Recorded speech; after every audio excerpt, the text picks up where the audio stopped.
What's the item? Item 20, urban regeneration priorities.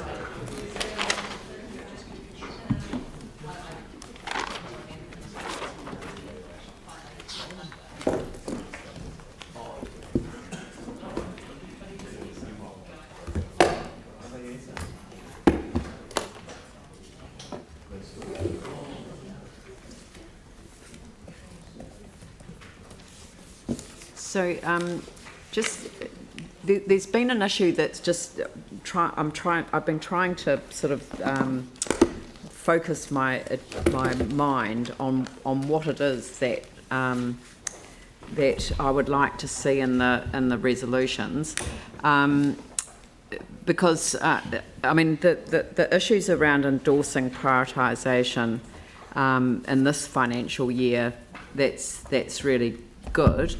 But in relation to the central city, I really do think that we need to call out the fact that we're still awaiting a progress report on outcomes delivered by the Central City Action Plan and the residential program project 8011 to date, coupled with a proposed update to the plans in light of the impacts of COVID-19. So we know that work's being done. And we know that COVID-19 has impacted on the reporting of progress and the actual updated plan, but it's coming through the stream of work, so it'll come to the Momentum Committee. I was hoping sooner than October, but it's 3 or 4 weeks away, and then it will come to council. So. Hopefully that will happen sooner rather than later. But I'd rather than specifically call out these things, I would rather note that the council is expecting to receive a progress report on them and an update in relation to the impacts of COVID-19. So that councillors know that there's a process in place and that that they will be looking at a refreshed, really, Central City Action Plan in the very near future. Is that all right? Yeah. Cool. All right, so do I have any questions for Pauline? Yeah, so thanks for this, and I know that we've workshopped it, but I have felt a little bit uncomfortable about the areas that are being left out. And is it fair to say that this is potentially the demise of the master plan funding, looking into the future? So I believe the suburban master plan funds are sitting in the LTP somewhere. To bring this through, are we actually going to be, say Edgeware, would the master plan funding would disappear from there because it's not prioritised, therefore the funding would go somewhere else? So the decisions about what is funded where for particular capital projects are decisions of council when you consider the LTP. Yes, but you make the recommendations. So, I mean, my question is, that's potentially at risk in this process. Well, I would note that apart from the 3 areas that you're endorsing for the current year, that decisions that you will make in the LTP will include the master plan funding that is already in the 10-year horizon, yeah. And the work on any subsequent priorities won't be done until you make decisions about where your priority areas are in the LTP. So funding for those priority areas will come through in subsequent LTPs, and you'll be able to make the on-balance judgment call about where you want to actually put whatever funding you would have available in that time frame. Okay, so I mean, in Resolution 8, you know, the council may consider priorities for capital budgets currently allocated to the 9 suburban master plans in the LTP. But, you know, my question here is by agreeing to these being a priority, we're effectively agreeing to the other ones being kind of not important. And that puts me in a difficult situation with Edgeware that does require a lot of revitalisation, but they pushed their master plan work back because of the incredible number of disruptive roadworks for infrastructure, and then the cycleway came through and the businesses were on the verge of closing. So they're kind of going to end up being a casualty if we don't somehow look after these other areas that are not in the priority space. This is Resolution 5, listing them. I mean, is Resolution 5 required? I mean, it's a noting provision, and whereas what we're really doing today is endorsing the heat map approach, giving that the priority, and then endorsing the prioritisation of the following locations in FY 2021. So that's what we're doing with this paper, and that's just for this this financial year. Yep. And I agree with that, to focus on the few for the biggest Bang for buck. Bang for buck, yeah. Not quite so effective these days. It's not. To say, that, I mean, is it necessary to have the noting provision? Because then that requires us to have a discussion about these issues now, and it might be better to come back with a more considered view on that once we've done the activity management plan. Yeah, I'd be happy with that. We just stick with the heat map as a more, rather than naming them out, you mean individually. Yeah.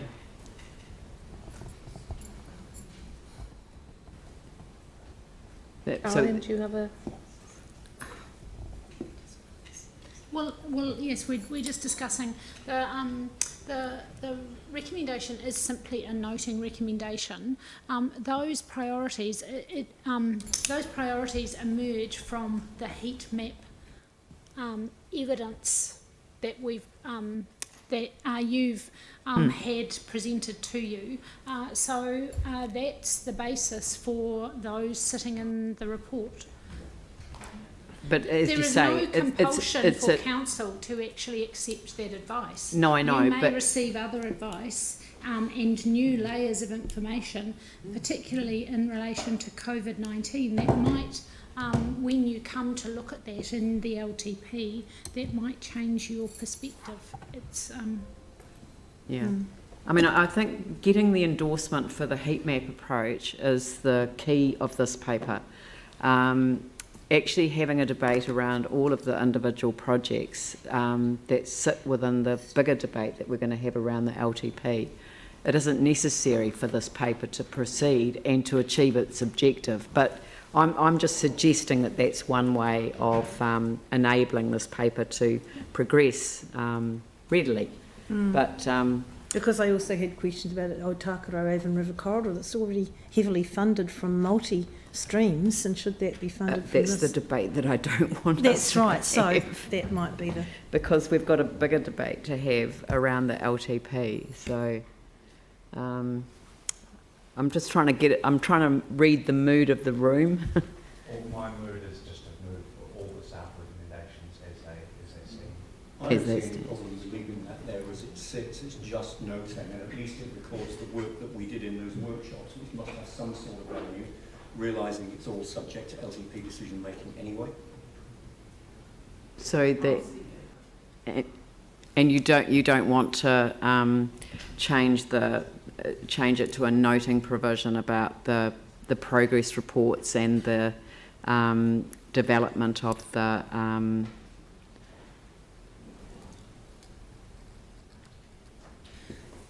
no, that's not right either. Yeah. I'm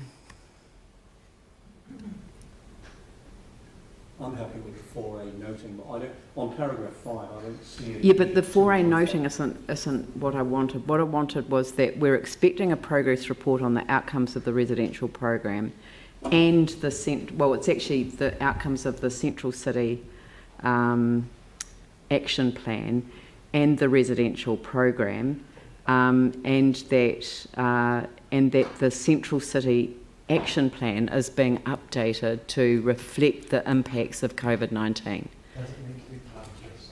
can I suggest that perhaps to simplify that noting, you simply say, noting that the council is expecting to receive a progress report on the Central City Action Plan, and actually take the detail out, because the detail actually exists inside the action plan. And that's what I thought, and I didn't want to go through each individual project until we've actually sat as a council and considered it. Right. Good. You good with that? So that's moved by Jake, seconded by Melanie. Right. Well, are there any more questions? Yeah, Yanni. Just under 5.3, I was just trying to understand how those are incorporated in the prioritisation.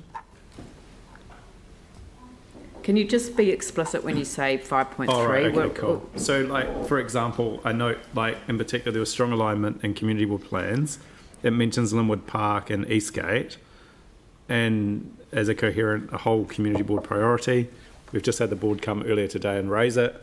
We've had a resolution through the annual plan and the LTP going back each year for the last 2 years, but it's not listed as a priority in terms of doing stuff now when we're actually spending the money. So I was just, I guess, trying to understand what the constraints were to actually bringing something like that forward, given that money's being spent there right now as we speak. And if we leave it a year, we've probably lost the opportunity to do what would maximise the benefit. Sorry, which one's this? 5.3. 5.3 point what? No, 5.3. 5.3.1. Right. It says there's strong alignment to the community board plans, and it mentions Inner Linwood City Park East. and the Eastgate Activity Centre. But if you go to the recommendations, they put that one as a lower priority to be considered through the preparation of long-term plan, even though we're actually spending money there now. Sorry, I thought that. Sorry, Linwood Village, Inner City East. They're in this year. Yeah, I'm talking about 5C on page 134. So I just wondered if there was an opportunity to bring that one forward, given that we're spending money there now, and I've just seen the last house has just been removed last week from the park, and it's been identified through this and previous resolutions. So Councillor Johansson is referring to Linwood Eastgate as opposed to Linwood Village Inner City East.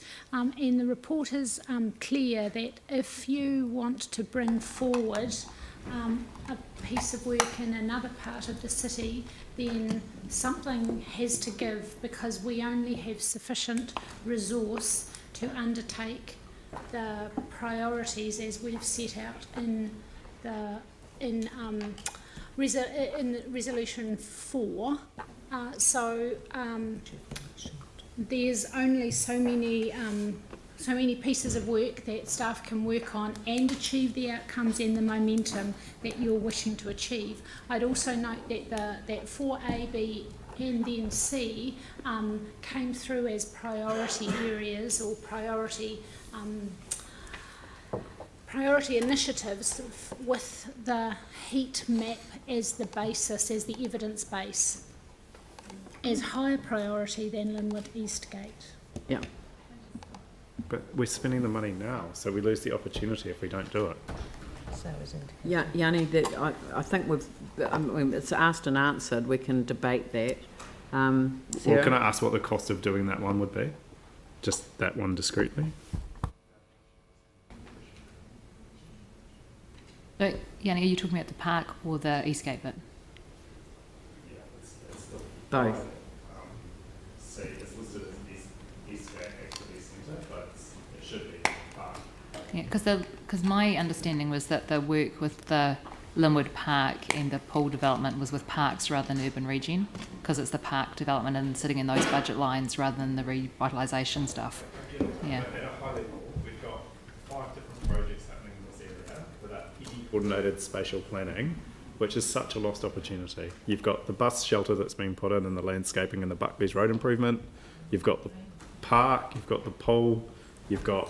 this is absolutely what I didn't want to do with this paper. So, but that's okay. You're entitled to raise the questions of staff at this stage.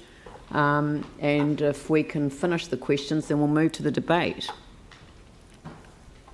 All right, we've finished the questions. So what's the cost of doing that? Carolyn can't answer that question. She doesn't have It's that not a information proposal in the available. paper. And the park one's not even on their budget, so it's not their project. So perhaps it's helpful to note that when we are referring to Linwood Eastgate, as noted in 5C, that's the key activity centre. So that's Yep. looking at the broader area as opposed to the points that Councillor Johansson's making about the Pooler Park and Right. perhaps some transport I get that. projects. So if you go to 5.3.1 on page 138, which actually makes a lot of sense, so that's something that's been raised as a priority, and it said that there's strong alignment to it. So if it's going to happen anyway, it's going to happen. Fine, that's cool. But I would hate for these resolutions to actually put it back a year if there's already council resolutions to do it, and there's another unit of council that's actually doing that work.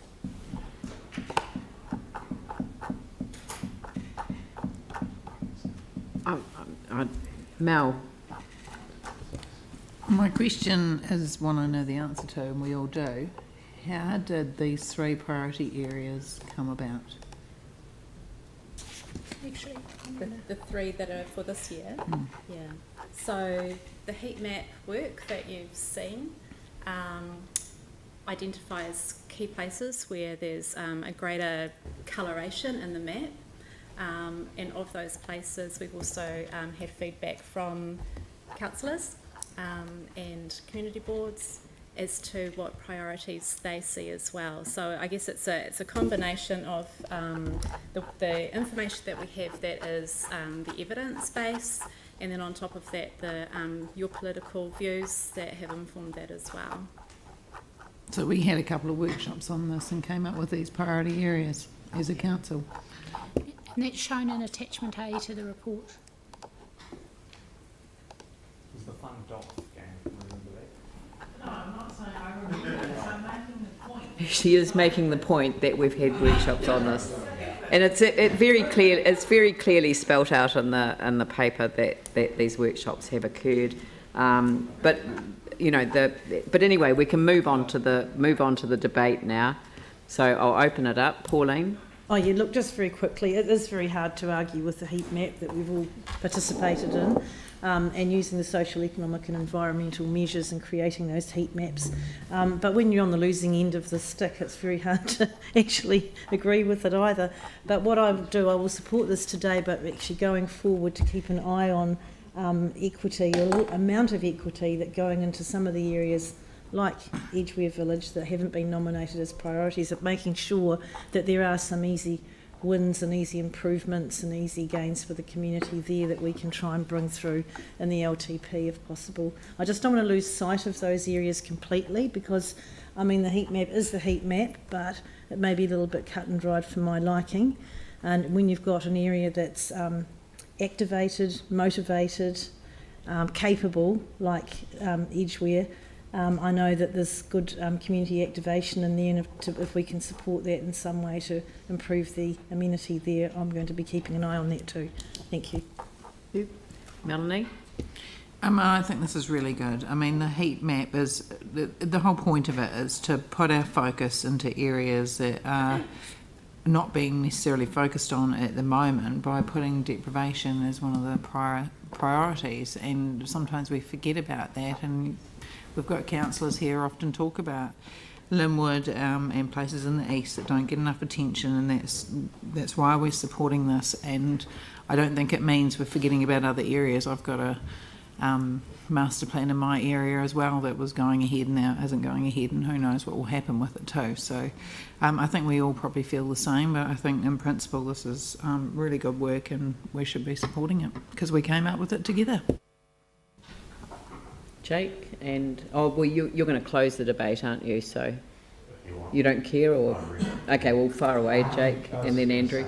That processes like this are really tough when you have single member wards, and that's why we really just have to stick to the experts and robust process that we've all bought into. And that's all we can do. Andrew? Yeah, I think the heat map approach is a good one. And it's good to see that the work that we did in workshops some time ago now landing in at least a pathway to some action. Talk of the suburban master plans is always interesting. In many places, those suburban master plans were adopted some time ago. The work was actually commissioned and started in the 2010 term of council, and the adoption of the first of those master plans, Littleton and Sydenham, was back in 2013. So that's now 7 years ago. Some of the master plans have delivered what was envisaged. Some have delivered projects, but without achieving the big picture vision, and some haven't perhaps delivered quite so much at all. Some of the outstanding master plan actions will remain relevant, and some will definitely not be as relevant as they were, or perhaps thought to be, at the time the plans were adopted. And it's interesting to reflect that in the time since 2012, when co-development of the plans was underway with communities, of course, we've recovered from just recovering from an earthquake to recovering from earthquakes, from floods, from fires, from a terror attack, and now from COVID. And we're taking a very different view of the priority and the importance of resilience and of climate change than we did back then as well.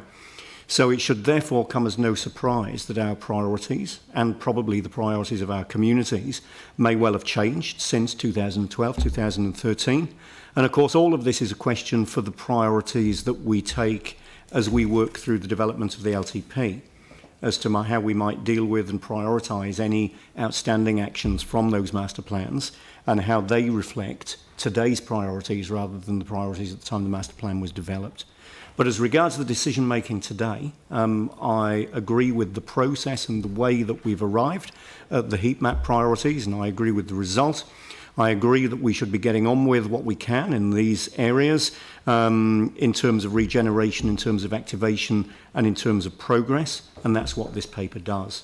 And then I agree that we should be considering the further priorities for future work as part of the LTP, along with consideration of how this work might best be delivered, not only in line with community aspirations, but in full cooperation and partnership with communities and community boards, and in fact with the private sector, as we saw in Bishopdale, where opportunities are present. So I'm supportive of this. I'm particularly supportive of getting some work underway as soon as possible in areas that I know will benefit from it. At the same time, keeping sight of other areas where there's still a need for activation and for intervention, and where there may well be opportunities we haven't quite managed to unlock yet. Jimmy? Yeah, in principle, I fully support this one because I particularly remember the staff present to us based on the list of heat map. We have those prioritized, etc. But I particularly impressed is the staff recommendation, paragraph 8. Still flexible because why we still need to review how much budget for our long-term plan, 2021 to 31, etc. That's a kind of flexible. The other one is not only limited with these priorities, because why, like Andrew mentioned earlier, actually all those kind of the suburban center that's in relation to the earthquake, But now our situation probably has been a change. We already passed through those the in response stage and also recovery stage. Now we enter into the regeneration stage. When I remember last time we particularly when those the church corner those should be a part of the kind of the suburban development as well, because that's miserable, the vulnerable the place, But I agree also here consider community board plan the priority also can infuse to refresh, I think that's very crucial and important. Yeah. Thank you. Yanni? Thank you. I appreciate this approach. I think the heat mapping exercise is really good. But I do get a bit frustrated that, we heard earlier today from one of the community boards that we're going to dig up the same street 3 times.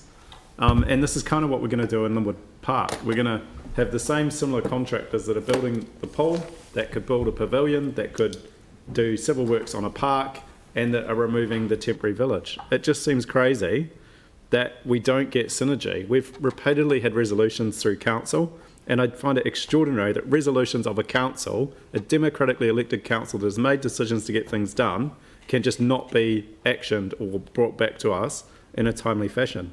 These things around Linwood Eastgate were raised over 2 years ago, agreed by council 2 years ago to get a report bringing the synergy around these key projects. So to have a report today that says it's not a priority for this year when that work is underway, I just can't accept. I think it's crazy. It's completely wasteful to be having these separate projects going ahead in the same piece of land when you could get much better cost-effective interventions that could really lift up a community. So, you know, I appreciate the heat mapping exercise. I think it's really good. It's identified areas as a priority, and we have had workshops, but the information we're missing is the actual cost of doing each of these and what the budget implications are. It actually wouldn't be a lot for someone to come up with a spatial plan for the Linwood area based on the work that's currently in progress and is actually forecast to happen in the near future. So I don't see that should be a lower priority and put into next year, because we would have lost the opportunity to do it, and we don't want to have to go back further on and spend more money when we could be actually doing it now. So fundamentally, I think this is a good approach, but it does kind of miss the fact that there's some quick win opportunities that we could be putting in place with a little bit more collaboration. Thank you. All right, I'll just quickly close it off because I won't speak for long because I don't want to. I'm happy with where we've got to. I think it focuses on the central city, Linwood Village, inner city east, which picks up your Phillips towns and places close to the city that require urgent attention, and any community housing projects that are partnership opportunities for regeneration identified within the heat map priority location. So the heat map's a really great tool which will enable the council to look critically at the priorities that we set. So I think it's very good from that point of view. My disquiet sits around the lifting of community expectations, which was really the result of the master planning, the suburban centre master plan process, which, as Yanni quite rightly identified, didn't have budgets associated with it and didn't have the land ownership, the land holding and the buy-in from the private sector that would have enabled some of those things to be co-invested with the private sector.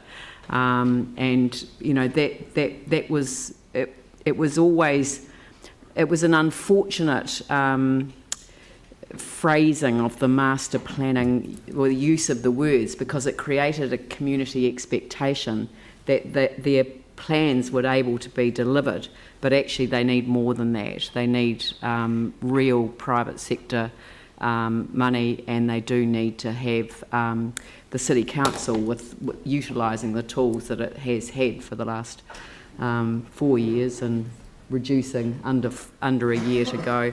But so that was my concern in that regard. I think that with the work that we're doing with Christchurch NZ and the sort of broader thinking about how we empower communities to get involved in regeneration planning themselves, and then invite capital in to support that process. That's what I hope to be able to establish in the time that we have remaining in this term.